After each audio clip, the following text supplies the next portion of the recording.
Après avoir commenté les événements de la bataille d'Ouhud, qui ont entraîné une perte en hommes et une perte financière pour les musulmans, Allah le Très-Haut met en garde la communauté musulmane contre l'usure. Chapitre 3 Ali Imran verset 130. Ô vous qui croyez! Ne pratiquez pas l'usure, ni ne la multipliez, mais craignez Allah afin que vous réussissiez. Lorsqu'Allah le Très-Haut appelle les croyants dans le Saint-Coran, son appel est souvent lié à la concrétisation de leur foi verbale. En effet, une foi verbale sans acte a pas peu de valeur en islam. Les actes sont la preuve et l'indice que l'on doit obtenir pour obtenir récompense et miséricorde dans les deux mondes. Tout comme un arbre fruitier n'est utile que lorsqu'il produit des fruits, de même, la foi n'est utile que lorsqu'elle produit de bonnes actions. Dans ce cas, Allah le Très-Haut met en garde les musulmans contre l'usure, car elle ne fait qu'engendrer l'instabilité financière de la société.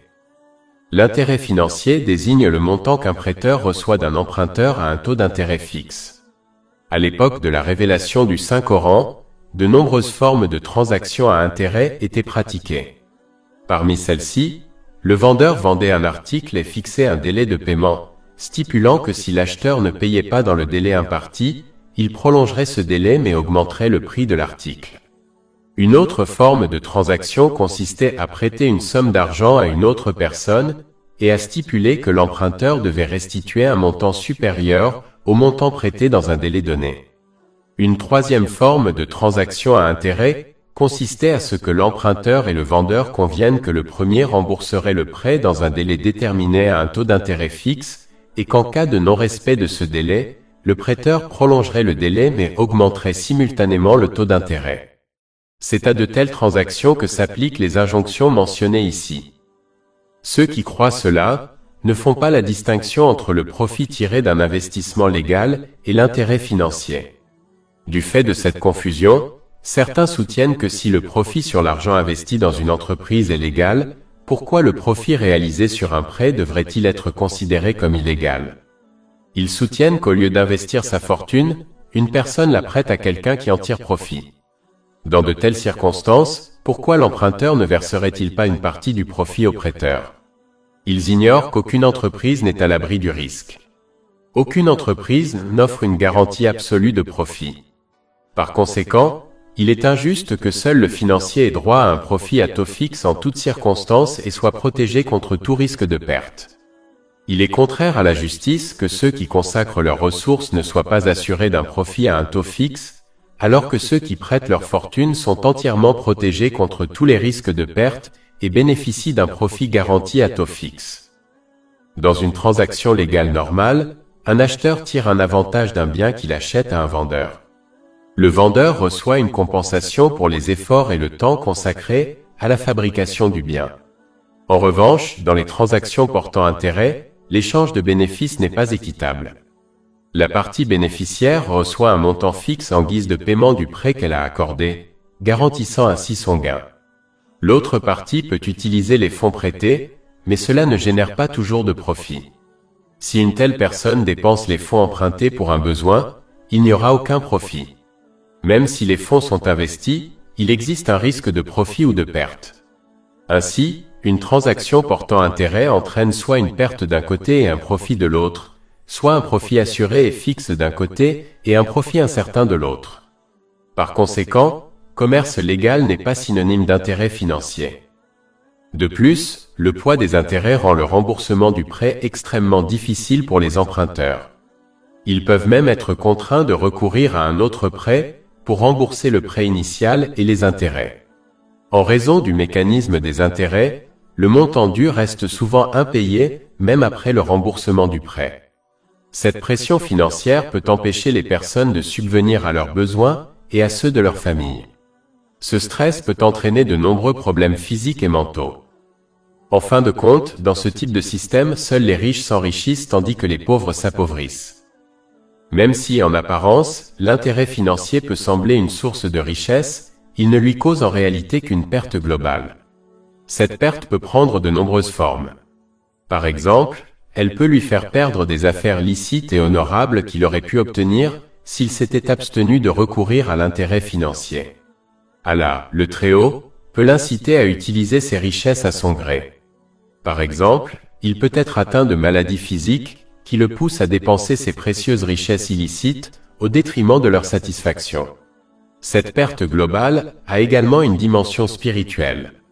Plus il s'intéresse à l'intérêt financier, plus son avidité prend tout son sens. Son avidité pour les biens matériels n'est jamais satisfaite, ce qui, par définition, le rend pauvre, même s'il possède de grandes richesses. Ces personnes s'enchaînent sans cesse, sans parvenir à la satisfaction, car elles ont perdu la grâce qui accompagne les affaires et les richesses licites. Cela peut même les pousser à s'enrichir davantage par l'intérêt financier et par d'autres moyens. La perte dans l'au-delà est plus évidente. Ils resteront les mains vides le jour du jugement, car aucune bonne action fondée sur l'illicite, comme le don de biens illicites, n'est agréée par Allah le Très-Haut. Nul besoin d'un érudit pour savoir où cette personne risque de se retrouver le jour du jugement. Il existe une différence considérable entre les transactions commerciales légales et les transactions liées aux intérêts. Les premières jouent un rôle bénéfique pour la société, tandis que les secondes la conduisent à son déclin. Par nature, l'intérêt engendre la cupidité, l'égoïsme, l'apathie et la cruauté envers autrui. Il conduit au culte de la richesse et détruit la compassion et l'unité avec autrui. Il peut ainsi ruiner la société, tant sur le plan économique que moral. La charité, en revanche, est le fruit de la générosité et de la compassion. Grâce à la coopération et à la bonne volonté mutuelle, la société se développera positivement, ce qui profitera à tous. Il est évident que si une société est égoïste dans ses rapports avec les autres, où les intérêts des riches s'opposent directement à ceux du commun des mortels, elle ne repose pas sur des bases solides. Dans une telle société, au lieu de l'amour et de la compassion, la rancœur et l'amertume mutuelle ne peuvent que croître. En conclusion, lorsque les gens satisfont leurs propres besoins et ceux de leurs proches, puis dépensent leurs excédents de richesse à des fins charitables ou participent à des entreprises commerciales mutuellement légales, le commerce, l'industrie et l'agriculture d'une telle société s'améliorent. Le niveau de vie s'élève, et la production y est bien supérieure à celle des sociétés où l'activité économique est limitée par les intérêts financiers. Chapitre 3 Ali Imran, verset 130.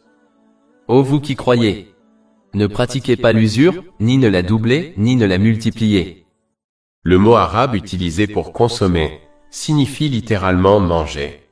Cela met en garde contre le recours à des moyens illicites d'enrichissement, comme les intérêts financiers, qui ne fait qu'encourager l'individu à adopter une mentalité cupide et égoïste, ne se souciant que de gagner davantage, sans se soucier des conséquences négatives que cela peut avoir sur lui-même et sur les autres. Ces individus consomment des intérêts financiers, tout comme une personne cupide consomme de la nourriture lorsqu'elle a très faim. Ils deviennent tellement obsédés par l'enrichissement par tous les moyens, qu'ils paraissent fous aux yeux de la plupart. Chapitre 2 Al-Baqarah, verset 275. Ceux qui consomment des intérêts ne peuvent se tenir debout, que comme celui qui est battu par Satan jusqu'à la folie. Les musulmans qui adoptent cette mentalité détruiront sans aucun doute leur foi, car ils commettront des actes qui la contredisent.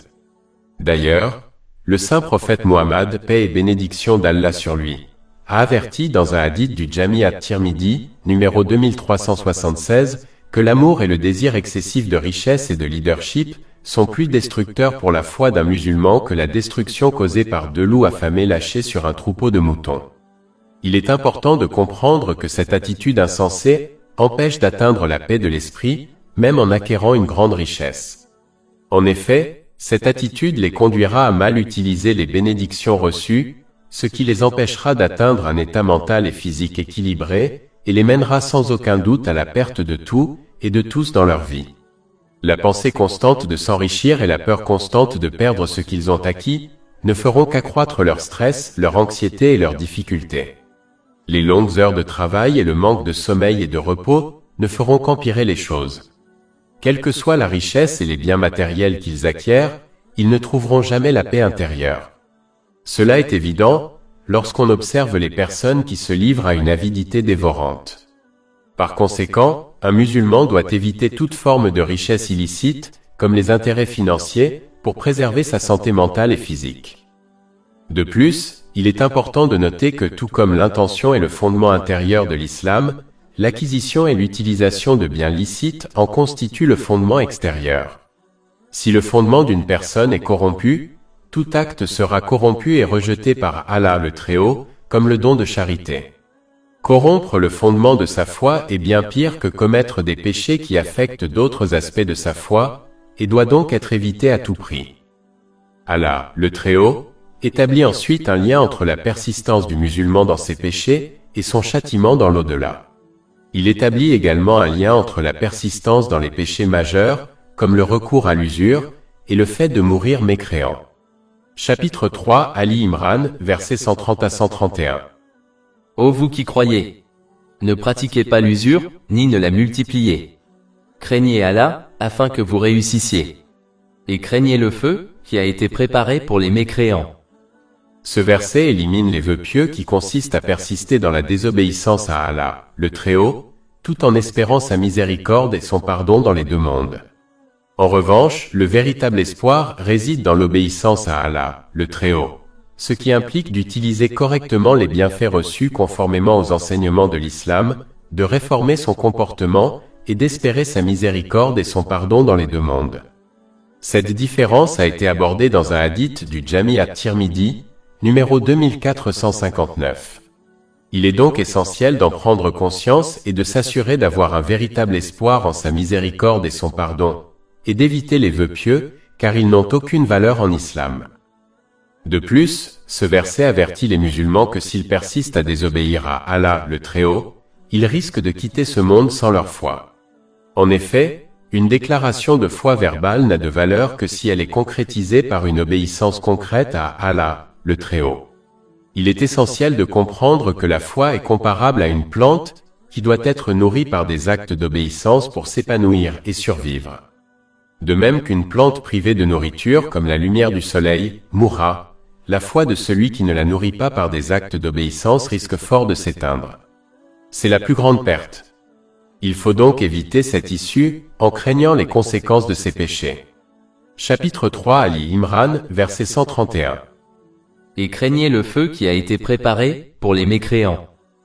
D'une manière générale, puisque toute la création appartient à Allah, le Très-Haut, et est sous son contrôle et sa juridiction, l'homme n'a d'autre choix que de se conformer à ses lois.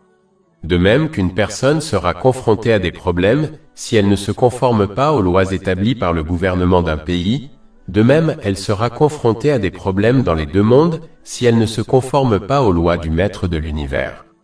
Une personne peut quitter un pays si ces lois ne lui conviennent pas, mais elle ne pourra pas s'échapper vers un endroit où les lois et la juridiction d'Allah, le Très-Haut, ne s'appliquent pas. Une personne peut changer les règles de sa société, mais elle ne pourra jamais changer celles d'Allah, le Très-Haut.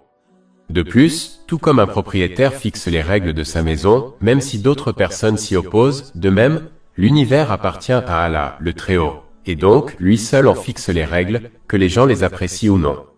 Par conséquent, chacun doit s'y conformer pour son propre bien. Celui qui comprend cela se conformera aux préceptes d'Allah, le Très-Haut, et s'efforcera de lui obéir en utilisant les bienfaits qui lui ont été accordés de manière à lui plaire, comme le précisent le Saint-Coran et les hadiths du Saint-Prophète Muhammad, paix et bénédiction d'Allah sur lui.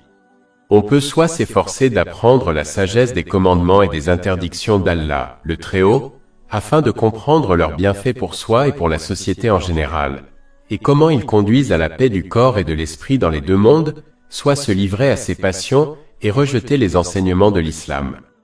Mais celui qui ne se conforme pas aux préceptes de l'islam doit se préparer à assumer les conséquences de ses choix dans les deux mondes, et aucune objection, protestation ou plainte ne le sauvera. Chapitre 18 Al-Kahf, verset 29. Et dit, la vérité vient de ton Seigneur. Que celui qui veut croit donc, et que celui qui veut mécroit. Nous avons préparé pour les injustes un feu, dont les murs les entoureront. Et s'ils implorent le secours, ils seront secourus par une eau semblable à une huile trouble qui leur brûle le visage. Quelle mauvaise boisson, et quel mauvais repos!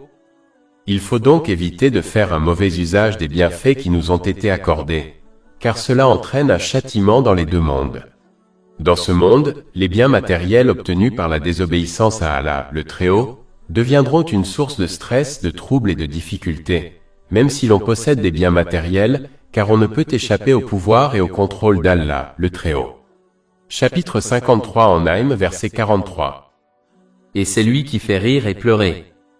De plus, celui qui abuse des bienfaits qui lui ont été accordés souffrira d'un déséquilibre mental et physique, et égarera toutes et tous dans sa vie.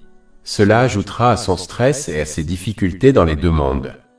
De plus, comme ce comportement l'empêche de se préparer adéquatement à rendre des comptes au jour du jugement, le châtiment auquel il sera confronté dans l'au-delà sera plus évident et bien pire que celui de ce monde. Chapitre 3 Ali Imran, verset 131. Et craignez le feu qui a été préparé pour les mécréants. Il faut donc éviter cette attitude en s'efforçant d'obéir à Allah, le Très-Haut.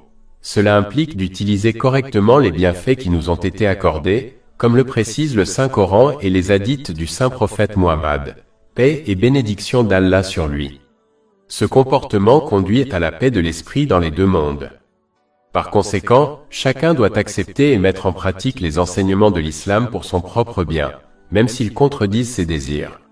Il doit se comporter en patient sage qui accepte et suit les conseils médicaux de son médecin, sachant que c'est le mieux pour lui, même s'il lui est prescrit des médicaments amers et un régime alimentaire strict. De la même manière que ce patient sage parviendra à une bonne santé mentale et physique, il en sera de même pour celui qui accepte et met en pratique les enseignements de l'islam. En effet, seul Allah, le Très-Haut, possède la connaissance nécessaire pour assurer à chacun un état mental et physique équilibré, et une place juste dans chaque chose et chaque personne. La connaissance que possède la société de l'état mental et physique des humains ne suffira jamais à atteindre ce résultat, malgré toutes les recherches menées. En effet, elle ne peut résoudre tous les problèmes rencontrés, ni éviter tous les stress mentaux et physiques, ni guider l'individu dans sa vie, en raison de ses connaissances, de son expérience, de sa clairvoyance et de ses préjugés limités. Seul Allah, le Très-Haut, possède cette connaissance et l'a transmise à l'humanité sous la forme du Saint-Coran et des hadiths du Saint-Prophète Muhammad, paix et bénédiction d'Allah sur lui. Cette vérité est évidente lorsqu'on observe ceux qui utilisent les bienfaits qui leur ont été accordés, conformément aux enseignements de l'islam, et ceux qui ne le font pas. Même si, dans la plupart des cas, les patients ne comprennent pas la science des médicaments qui leur sont prescrits, et font donc aveuglément confiance à leur médecin, Allah, le Très-Haut, invite chacun à réfléchir aux enseignements de l'islam afin d'en apprécier les effets positifs. Il n'attend pas des gens qu'ils fassent aveuglément confiance aux enseignements de l'islam, mais plutôt qu'ils reconnaissent sa véracité à partir de ses preuves évidentes. Mais cela exige de chacun une approche impartiale et ouverte des enseignements de l'islam. Chapitre 12 Yusuf, verset 108. Dis, voici mon chemin. J'appelle à Allah avec discernement, moi et ceux qui me suivent. De plus, comme Allah, l'exalté, est le seul maître des cœurs spirituels des gens, la demeure de la paix intérieure, il décide seul qui l'obtient et qui l'ignore. Chapitre 53 en Naïm, verset 43. Et c'est lui qui fait rire et pleurer. Il est clair qu'Allah, le Très-Haut, n'accorde la paix de l'esprit qu'à ceux qui font bon usage des bienfaits qu'il leur a accordés. Cela se réalise par l'obéissance à Allah, le Très-Haut, et à son saint prophète Muhammad, paix et bénédiction d'Allah sur lui. Chapitre 3 Ali Imran, verset 132. Et obéissez à Allah, et aux messagers afin que vous obteniez miséricorde. L'obéissance à Allah, le Très-Haut, implique d'accomplir de bonnes actions pour son agrément. Quiconque agit pour d'autres raisons, n'en sera pas récompensé. Un hadith publié dans Jami at-Tirmidhi, numéro 3154, met en garde contre ce fait. L'obéissance à Allah, le Très-Haut, implique également de respecter les trois aspects du Saint-Coran, le réciter correctement et régulièrement, le comprendre et le mettre en pratique avec sincérité.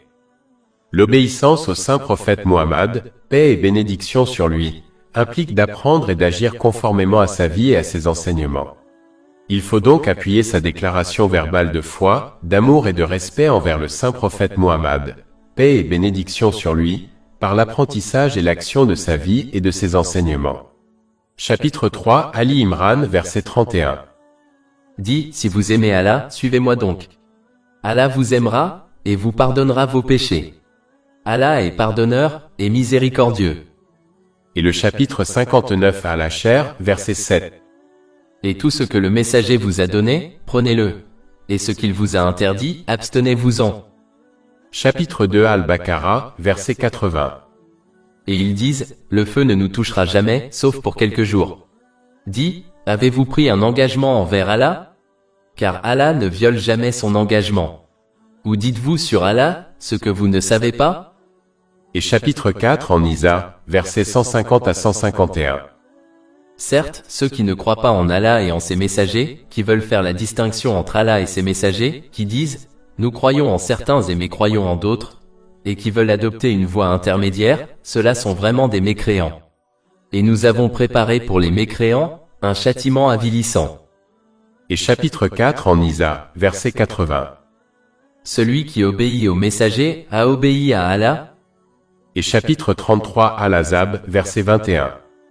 Il y a certes pour vous dans le messager d'Allah, un excellent modèle pour quiconque espère en Allah, et au jour dernier, et invoque Allah fréquemment.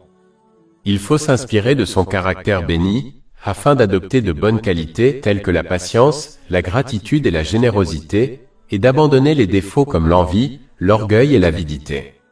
Cela garantira la paix de l'esprit, car l'adoption de qualités positives conduit à un état d'esprit positif. Apprendre et mettre en pratique la vie et les enseignements du saint prophète Muhammad, paix et bénédiction sur lui, permettra également de le représenter correctement auprès du monde extérieur.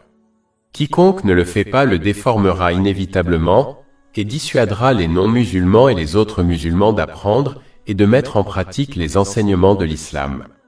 Le déformé incitera également le monde extérieur à critiquer le saint prophète Muhammad, paix et bénédiction sur lui, lorsqu'il constatera les mauvais comportements des musulmans.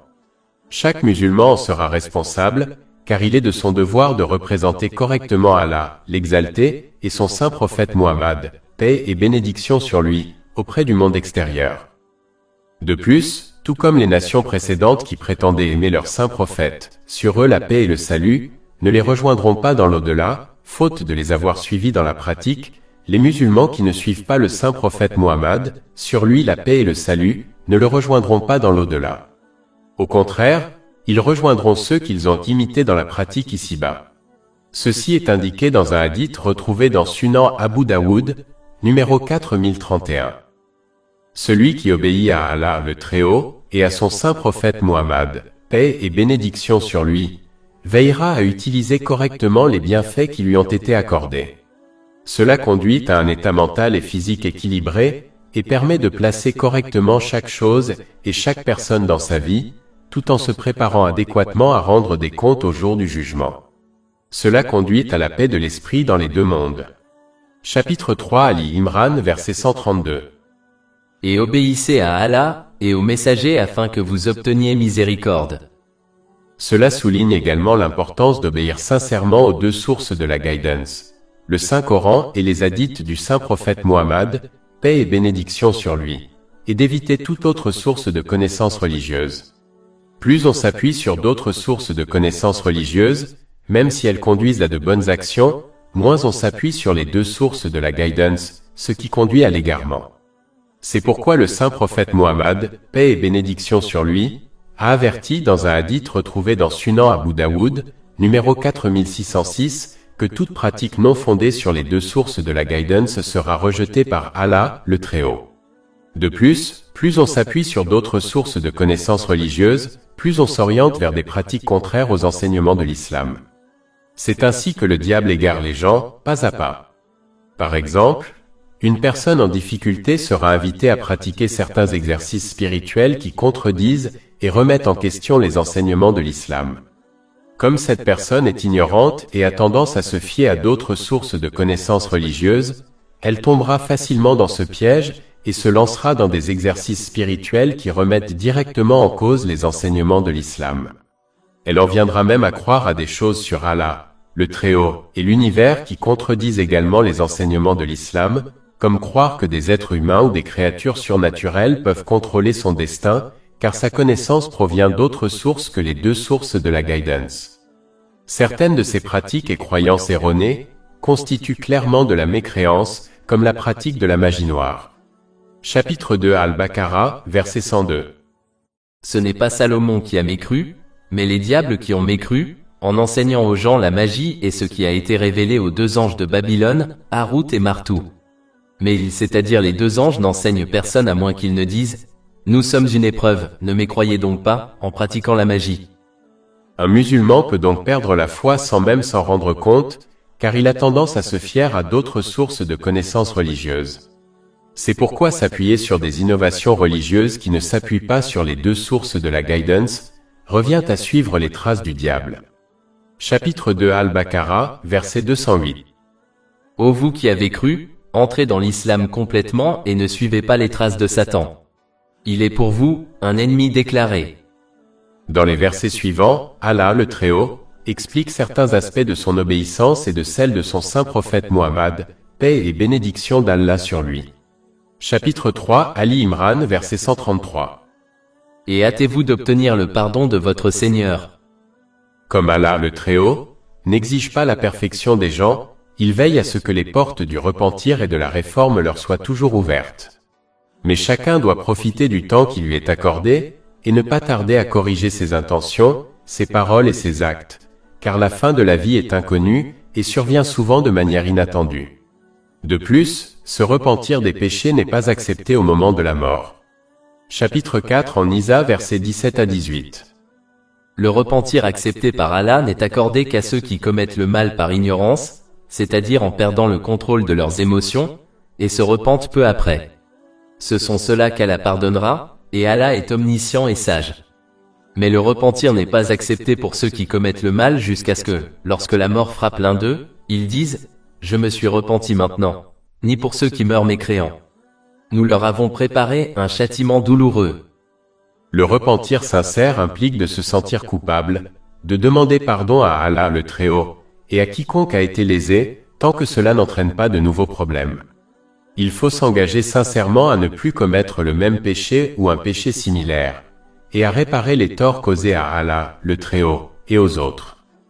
Le repentir sincère empêche de commettre le même péché ou un péché similaire, et encourage à utiliser correctement les bienfaits accordés, conformément aux enseignements islamiques. Ainsi, il garantit la paix de l'esprit dans les deux mondes grâce à un état mental et physique équilibré, et à une bonne intégration de chaque chose et de chaque personne dans sa vie, tout en se préparant adéquatement à rendre des comptes au jour du jugement. Cette attitude est le fondement de la droiture mentionnée dans les principaux versets abordés. Chapitre 3 Ali Imran, verset 133. Et hâtez-vous vers le pardon de votre Seigneur, et vers un jardin aussi large que les cieux et la terre, préparé pour les pieux. Allah, le Très-Haut, souligne ensuite certaines caractéristiques de la vertu. Il est important de noter que cela indique également que la déclaration verbale de foi en l'islam ne suffit pas si elle n'est pas appuyée par des actes concrets d'obéissance et de vertu. Chapitre 3 Ali Imran, verset 134. Ceux qui dépensent dans le sentier d'Allah dans l'aisance comme dans la difficulté. Cela implique d'utiliser les bienfaits qui nous sont accordés, tels que notre énergie, notre temps et nos biens, de manière à plaire à Allah le Très-Haut, comme le précise le Saint-Coran et les hadiths du saint prophète Muhammad, paix et bénédiction sur lui. Pour adopter une attitude juste et persévérer dans ce comportement, dans les moments de facilité comme dans les moments difficiles, il est essentiel de faire preuve de gratitude et de patience. La gratitude encourage à obéir à Allah, le Très-Haut, dans les moments de facilité, et la patience encourage à obéir à Allah, le Très-Haut, dans les moments difficiles. La gratitude dans l'intention implique d'agir uniquement pour plaire à Allah, le Très-Haut. La gratitude dans les paroles implique de dire du bien ou de se taire. Et la gratitude dans les actions implique d'utiliser les bienfaits qui nous sont accordés de manière à plaire à Allah, le Très-Haut, comme le précise le Saint-Coran et les hadiths du saint prophète Muhammad, paix et bénédiction sur lui. De plus, la patience implique d'éviter de se plaindre de ses paroles ou de ses actes, et de demeurer ferme dans l'obéissance à Allah, le Très-Haut, croyant qu'il ne choisit que ce qui est le meilleur pour eux, même si cela ne leur paraît pas évident. Chapitre 2 Al-Baqarah, verset 216. Mais peut-être détestez-vous une chose et elle est un bien pour vous. Peut-être aimez-vous une chose et elle est un mal pour vous. Et Allah sait, tandis que vous ne savez pas. Ainsi, celui qui agit correctement en toute situation, bénéficiera du soutien constant et de la miséricorde d'Allah, le Très-Haut, ce qui lui apportera la paix intérieure. C'est ce que recommande un hadith du Sahih Muslim, numéro 7500. Chapitre 3 Ali Imran, verset 134. Ceux qui dépensent dans le sentier d'Allah dans l'aisance comme dans la difficulté. Lorsqu'un musulman croit sincèrement que tout ce qu'il possède appartient à Allah, l'exalté, il lui est alors facile d'utiliser correctement ses biens, notamment en faisant l'aumône par la grâce d'Allah, l'exalté. Celui qui adopte cette attitude réalise qu'il ne fait que rembourser un prêt qu'Allah, l'exalté, lui a fait. Chapitre 2 Al-Baqarah, verset 254. Ô vous qui croyez, dépensez de ce que nous vous avons attribué. Ce comportement protège également de la destruction de sa bonne action caritative par l'orgueil. L'orgueil pousse à croire qu'en faisant l'aumône, on rend service à Allah, exalté soit-il, et aux nécessiteux. Mais de la même manière qu'on rembourse un prêt bancaire sans orgueil, les musulmans doivent comprendre que leur aumône est un moyen de rembourser le prêt accordé par Allah, exalté soit-il. De plus, les nécessiteux rendent service aux donateurs en acceptant leur aumône. Les nécessiteux sont pour eux un moyen d'obtenir la récompense d'Allah, exalté soit-il, et sans eux cela serait impossible. Si l'on croit que sa richesse a été accumulée grâce à son intelligence et sa force, il faut comprendre que ces choses ont également été données par Allah, exalté soit-il. Par conséquent, ce prêt sous forme de bénédiction telle que la richesse, doit être restitué à Allah, exalté soit-il, sous peine d'encourir un châtiment qui commencera ici-bas, et se poursuivra dans l'au-delà. Lorsqu'on fait une aumône, on ne fait pas affaire avec un nécessiteux, mais avec Allah, le Très-Haut. Lorsqu'on fait sincèrement affaire avec Allah, le Très-Haut, on peut être assuré d'un profit inimaginable qui lui sera bénéfique ici-bas et dans l'au-delà. Ceci est indiqué dans les principaux versets abordés. Chapitre 2 Al-Baqarah, verset 245. Qui est-ce qui ferait un bon prêt à Allah, afin qu'il le lui multiplie plusieurs fois? La patience est également requise pour l'aspect suivant de la justice, abordé dans les principaux versets. Chapitre 3 Ali Imran, verset 134. Et qui retiennent leur colère. Ce verset ne signifie pas qu'une personne vertueuse ne ressent pas de colère, car la colère est une caractéristique innée que même les saints prophètes, sur eux la paix, ressentaient. En réalité, la colère est utile lorsqu'elle est maîtrisée et utilisée à bon escient, par exemple en cas de légitime défense. L'islam enseigne à maîtriser sa colère afin de ne pas commettre de péché en désobéissant à Allah, le Très-Haut, par ses paroles ou ses actes. Par exemple, une personne en colère doit garder le silence et ne parler qu'une fois sa colère passée. Une personne doit quitter la situation dans laquelle elle se trouve lorsqu'elle est en colère et n'y revenir qu'une fois calmée. Les paroles peuvent souvent être plus dommageables que les actes. Il est donc essentiel de maîtriser ses paroles, surtout lorsqu'on est en colère. Pour contrôler ses actions, une personne en colère doit adopter une position d'inactivité. Autrement dit, si elle est debout, elle doit s'asseoir et si elle est assise, elle doit s'allonger jusqu'à ce qu'elle se calme. Ceci a été conseillé dans un hadith trouvé dans Sunan Abu Daoud, numéro 4782.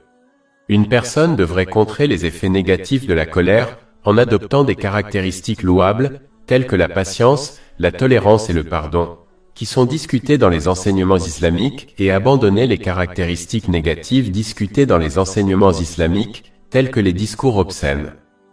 Chapitre 3 Ali Imran, verset 134. Et qui contiennent la colère et qui pardonnent au peuple. Lorsqu'on apprend à maîtriser sa colère afin de parler et d'agir conformément aux enseignements de l'islam, il devient plus facile de pardonner aux autres. Pardonner aux autres pour Allah, le Très-Haut, est une grande action, car elle conduit à son propre pardon. Chapitre 24 en Nour, verset 22. Et qu'il pardonne et passe outre. Ne souhaiteriez-vous pas qu'Allah vous pardonne? Il faut toujours se rappeler que n'étant pas des anges, les gens sont voués à commettre des erreurs, tout comme eux-mêmes. Et tout comme ils désirent qu'Allah, le Très-Haut, et les autres leur pardonnent leurs erreurs, ils devraient apprendre à pardonner celles des autres. Il est compréhensible qu'une personne puisse avoir du mal à pardonner à autrui, pour un problème persistant, comme une invalidité consécutive à un accident de la route. Si elle parvient à pardonner même dans ce cas, la récompense sera plus grande. Mais lorsque le tort causé à quelqu'un n'est pas persistant, il faut pardonner aux autres et ne pas garder rancune. Celui qui garde rancune doit craindre qu'Allah, le Très-Haut, examine ses actes au jour du jugement, tout comme il a examiné et gardé les erreurs des gens en ce monde. Celui dont les actes seront examinés au jour du jugement sera puni. Ceci a été confirmé par un hadith du Sahih Bukhari, numéro 103. Enfin, il est important de noter que pardonner aux autres implique de prendre des mesures pour se protéger du mal d'autrui, afin que l'histoire ne se répète pas. Être patient et pardonner aux autres n'implique pas d'adopter une attitude passive, consistant à laisser les autres nous faire du tort sans prendre de mesures pour se protéger. Cette attitude passive n'a rien à voir avec les enseignements de l'islam. Par exemple, une femme victime de violences physiques de la part de son mari doit prendre des mesures pour se protéger et protéger ses enfants, même si cela implique d'appeler la police et de le quitter. Après s'être protégée, elle et ses enfants, et avoir repris sa vie en main, elle peut demander justice ici-bas par l'intermédiaire du gouvernement, et demander justice à Allah, le Très-Haut, le jour du jugement. Mais si elle peut lui pardonner ses fautes passées envers elle par amour pour Allah, le Très-Haut, cela lui permettra d'obtenir son pardon.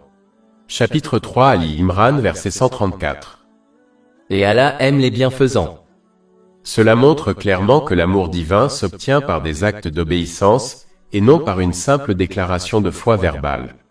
Plus on persiste à faire le bien, ce qui implique d'utiliser correctement les bénédictions qui nous ont été accordées, conformément aux enseignements de l'islam, plus on obtiendra l'attention, l'amour et la protection divine dans les deux mondes. Cela garantira la paix de l'esprit dans les deux mondes. Chapitre 16 en Al, verset 97.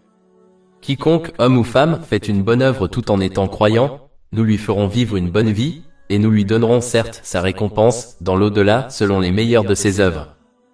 Il est important de noter que l'amour et la sollicitude divine ne garantissent pas la satisfaction de toutes les invocations et de tous les désirs en ce monde, ni l'évitement des difficultés. Cela signifie qu'Allah, le Très-Haut, leur accordera la paix intérieure dans toutes les situations, qu'elles soient faciles ou difficiles, pourvu qu'ils demeurent fermes dans leur obéissance. Chapitre 3 Ali Imran verset 134. Et Allah aime les bienfaisants. De plus, comme aucune limite n'a été fixée au bien, personne n'a d'excuse. Faire le bien implique d'utiliser correctement les bienfaits qui nous ont été accordés, conformément aux enseignements de l'islam. Chacun peut donc y parvenir, indépendamment de la quantité de biens matériels accordés par Allah, le Très-Haut. Chapitre 3 Ali Imran verset 135. Et ceux qui, lorsqu'ils commettent une immoralité ou se font du tort à eux-mêmes, cela pourrait faire référence aux péchés majeurs et mineurs. Les péchés ont été classés en péchés mineurs et majeurs. De nombreux aspects ont été abordés pour classer les péchés majeurs et mineurs. Par exemple, tout péché puni par le gouvernement islamique est défini comme un péché majeur. Et tout péché lié à l'enfer, à la colère ou à la malédiction d'Allah, le Très-Haut, est considéré comme un péché majeur. De plus, persister dans des péchés mineurs peut les transformer en péchés majeurs. Les péchés majeurs ne sont pardonnés qu'avec un repentir sincère, tandis que les péchés mineurs peuvent être effacés en s'abstenant des péchés majeurs et en accomplissant de bonnes œuvres. Chapitre 4 en Nisa verset 31. Si vous évitez les péchés majeurs qui vous sont interdits, nous vous ôterons vos péchés mineurs. Les enseignements islamiques ont volontairement évité de lister les péchés majeurs et mineurs, afin que les musulmans restent vigilants, et considèrent que tout péché commis peut être considéré comme majeur. Si une telle liste était donnée, beaucoup persisteraient sans doute à commettre des péchés mineurs, les considérant comme insignifiants. Chapitre 3 Ali Imran verset 135. Et ceux qui, lorsqu'ils commettent une immoralité ou se font du tort à eux-mêmes, cela indique également que lorsqu'on commet un péché, on ne fait en réalité que du tort à soi-même, même si cela ne lui paraît pas évident. Le statut infini d'Allah, le Très-Haut, ne change pas qu'on lui obéisse ou non. De plus, plus on abuse des bienfaits qui nous ont été accordés, plus notre état mental et physique se dégrade, plus on égare toutes et tous dans notre vie, et moins on se prépare concrètement à rendre des comptes au jour du jugement. Cela ne fera que nous causer du stress, des ennuis et des difficultés dans les deux mondes, même s'ils jouissent des luxes de ce monde. Chapitre 9 At-Taba verset 82. Qu'ils rient donc un peu, et pleurent beaucoup en récompense de ce qu'ils ont gagné. Chapitre 20 verset 124 à 126. Et quiconque se détourne de mon rappel, certes, il aura une vie pénible. Et au jour de la résurrection, nous le rassemblerons aveugle. Il dira, Seigneur, pourquoi m'as-tu ressuscité aveugle, alors que je voyais? Allah dira, ainsi vous sont venus nos signes et vous les avez oubliés, et ainsi vous serez oubliés ce jour-là.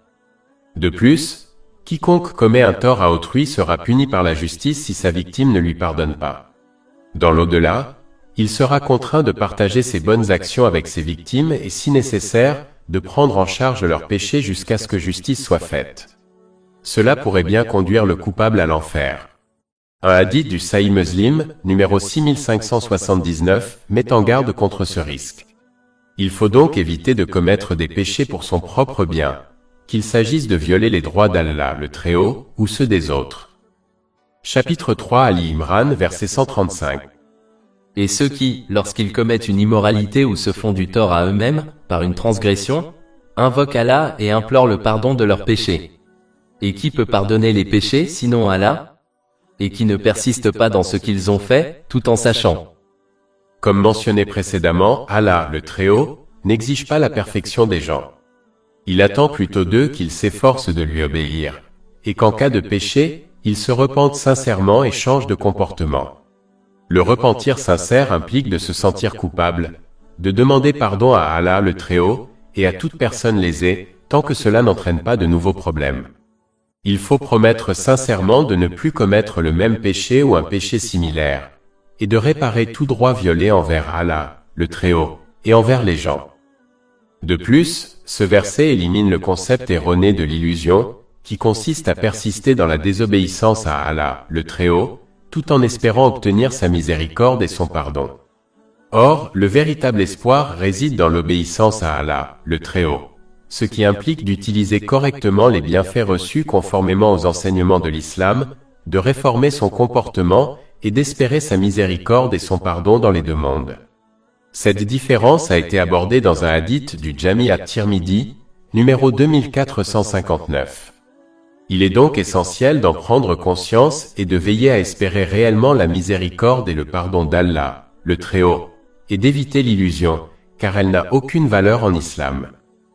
Allah, le Très-Haut, garantit ensuite le pardon et la réussite dans les deux mondes à ceux qui adoptent les caractéristiques de la droiture décrites dans les enseignements islamiques. Chapitre 3 Ali Imran, verset 136. Ceux-là auront pour récompense le pardon de leur Seigneur, et des jardins sous lesquels coulent les ruisseaux, au paradis, où ils demeureront éternellement. Et quelle belle récompense pour les pieux ouvriers. Mais comme mentionné précédemment, Allah, le Très-Haut, précise dans ce verset que cette récompense est réservée à ceux qui concrétisent leur déclaration de foi verbale par de bonnes actions. Comme indiqué précédemment, il est essentiel de comprendre que la foi est comparable à une plante qui doit être nourrie par des actes d'obéissance pour s'épanouir et survivre. De même qu'une plante privée de nourriture, comme la lumière du soleil, mourra, la foi de celui qui ne la nourrit pas par des actes d'obéissance pourrait bien mourir. C'est la plus grande perte. Plus de 500 livres électroniques, livres audio, infographies, podcasts et blogs gratuits disponibles sur notre site web www.chekpod.com.